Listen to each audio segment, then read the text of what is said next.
All right. We have a very special guest tonight. He is a 10-time World Tag Team Champion and a WWE Hall of Famer, the one and only Stevie Ray. Stevie, how are you, sir? Good, man. About yourself? I'm doing great. It's a pleasure to have you. I'm real excited. I always remember you back in the day when I was doing TV for WCW. You're always a lot of fun. You're always very friendly. So it's a pleasure to have you on. Thank you. I appreciate it.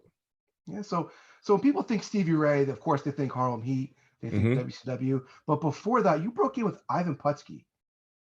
Well, broken at his What school, yes.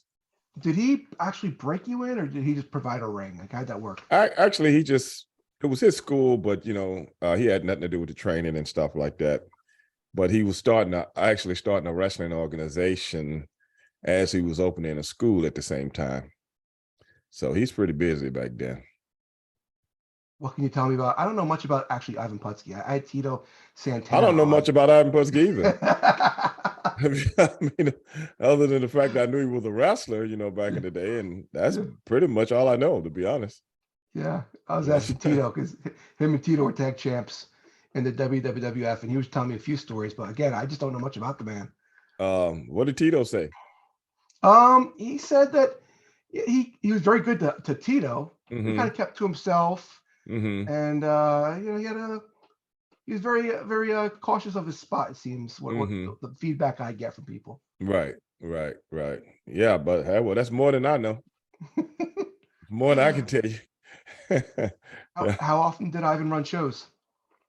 Well, he started an organization that actually went bankrupt after, I don't know, a few weeks, and that was pretty much the end of it, man. I-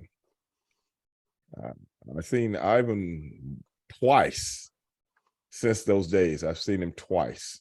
Once at a wrestling show we were doing in the Astrodome, and I seen him once at another show that my brother invited him to. I can't remember what that show was all about. It was a private show, and that's I've only seen him a couple of times since then.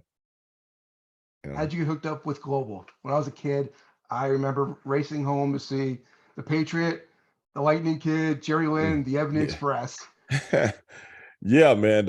Actually, I went down for a tryout, and my brother came with me, and Eddie Gilbert was the booker down there, and Eddie Gilbert didn't know I had a brother.